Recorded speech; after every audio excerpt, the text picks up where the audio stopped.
Slice News Scoop. This is Mona Austin at the U.S. Capitol. A few weeks ago, there was an arrest in the Capitol Rotunda.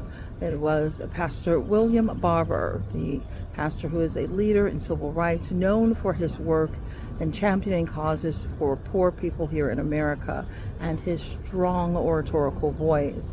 Pastor Barber and some of his cohorts were arrested, hand-tied, and led out of the rotunda. This came after they were across the street of the Supreme Court doing a demonstration. A Capitol Police tells the Slice News that this event was staged. They believe that Barber arranged his appearance here so that he could get arrested, and they believe that perhaps it was for the sake of publicity.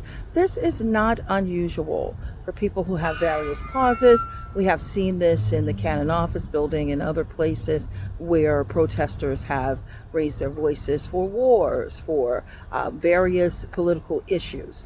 And so Barber's concern and his cause has to do with poor people not being left behind in the legislation that is a part of the big, beautiful bill. Currently, lawmakers are discussing ways to revamp that bill as I speak. I just passed a few, spoken to Speaker Johnson today, reporters have spoken to him, not just myself alone, but in a gaggle, he said that he believes that this bill will be doable, that there's progress on it. And one thing that is distinct right now is that federal Medicare will not be touched.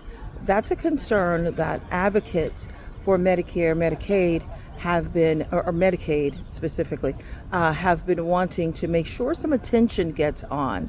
And thus far, Democrats are saying that they are not going to be doing any changes that are going to protect Medicare and Medicaid. And so, at least on the federal level, I'm hearing that that will not be the case, that it won't be touched. And then otherwise, that any cuts would be expanded across a decade, not immediate cuts. And so this is a contention for the Democrats on the Hill, as well as every American who is worried about if they will have health care into their aging years. But back to Pastor Barber and his cause. These are the kinds of things that he is concerned about. The least of these, getting the support they need to survive here in America. If you would like to hear more news like this concerning urban America and the faith-based community, feel free to join us over at www.theslicenews.com or follow me on Facebook at Mona King Austin. Thank you for listening.